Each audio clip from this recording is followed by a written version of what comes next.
d'ailleurs. Donc on va venir sur tous ces détails au sein de cette vidéo.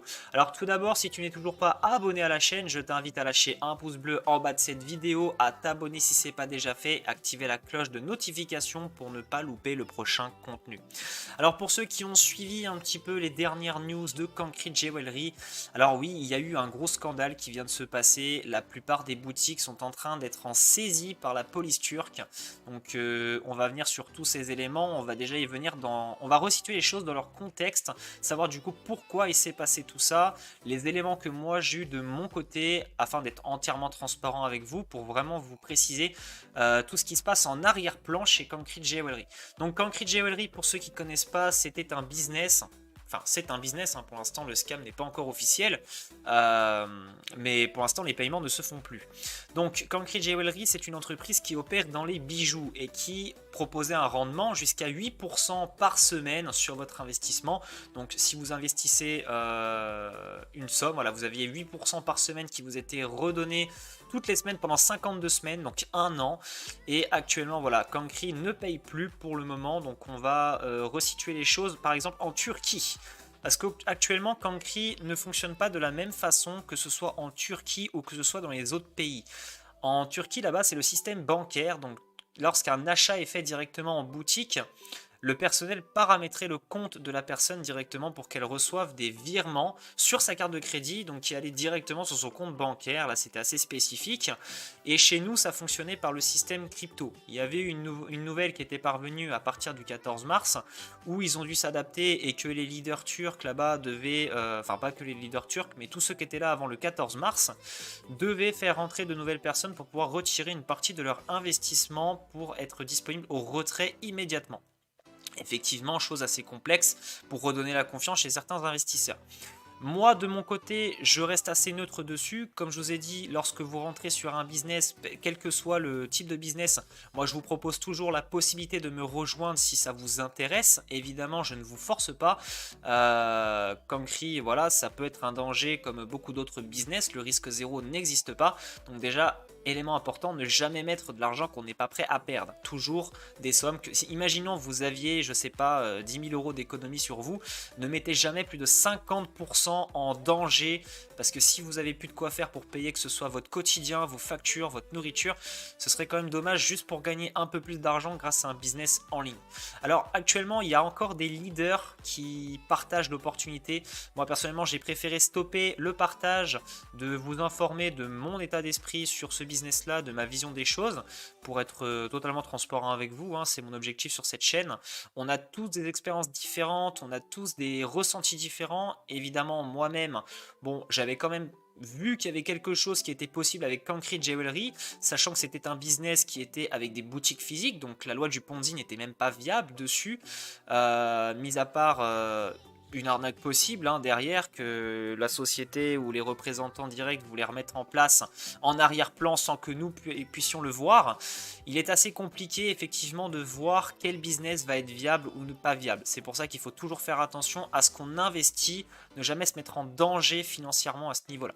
Donc pour en revenir à ce qui se passe, j'ai eu des informations au niveau de mon manager, donc plusieurs vidéos de par les leaders turcs, d'autres personnes qui montrent que la police est en train de faire les saisies des boutiques avec les magasins, le matériel qui est confisqué et les bijoux aussi.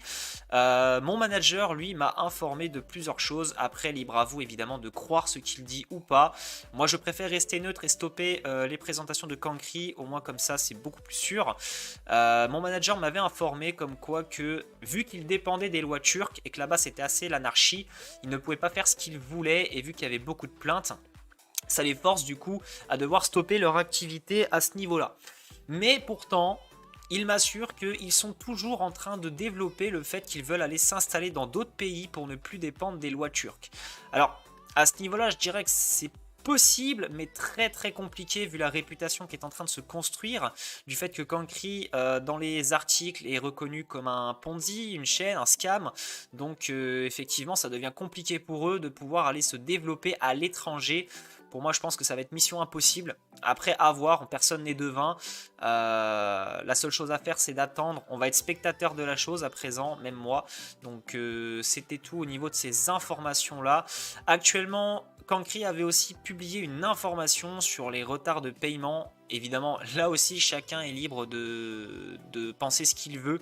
Ils avaient dit que les paiements n'étaient pas atteignés, enfin n'étaient pas versés parce qu'il y avait une maintenance dans le système informatique à cause d'une attaque qu'il se passait actuellement à cause des résidents turcs qui lançaient des attaques directement sur Cancri au niveau du web. Donc on attendra un petit peu plus d'en savoir à ce niveau-là. Pour le moment, aucune présentation ne sera publiée prochainement sur la chaîne, même s'il y a des choses qui rentrent dans l'ordre. Le réseau est fermé à présent, le groupe est fermé aussi, donc plus possibilité de le rejoindre. En tout cas, j'espère que cette vidéo vous aura éclairci, qu'elle vous aura permis à comprendre aussi à chacun qu'un investissement reste un investissement, même si les leaders, oui, je sais pour certains qui vont dire que les leaders ils gagnent plus que les investisseurs. Alors, je vais juste revenir sur cette chose-là avant de clôturer cette vidéo. Sachez que chaque personne est libre de construire un réseau ou de ne pas construire un réseau. Juste, tout le monde doit être conscient du fait que quand on rejoint un business, on accepte aussi le taux du risque. Et nous aussi, les leaders, on accepte le taux du risque avec nos investissements qui sont dedans. Tout le monde est perdant lorsqu'un business s'en va ou qu'il scam ou quelque chose. Donc même si de mon côté, je n'avais pas non plus investi des sommes comme 15-20 000 euros, mais il y a toujours quand même un minimum de pertes. Donc bref, à ce niveau-là, on va voir ce que ça donnera par la suite, mais je pense qu'à mon avis, on n'aura pas forcément de bonnes nouvelles qui vont arriver. Donc restons spectateurs et essayons de limiter la casse. Je compte sur vous également pour partager cette vidéo à votre communauté, que vous soyez leader ou investisseur. Et évitez de faire rentrer des personnes dans Cancri, malgré que le site fonctionne toujours et que les investissements tournent toujours dessus. C'est vraiment une recommandation personnelle que je vous fais et un avertissement pour éviter de vous faire avoir encore plus. C'était tout pour cette vidéo. En tout cas, j'espère qu'elle t'aura plu. Si c'est le cas, n'hésite pas à me le faire savoir dans les commentaires, à lâcher un pouce bleu en bas de cette vidéo, à t'abonner. Et on se retrouve pour de nouvelles présentations sur d'autres styles de business beaucoup plus viables à l'avenir. Et je vous dis bye bye.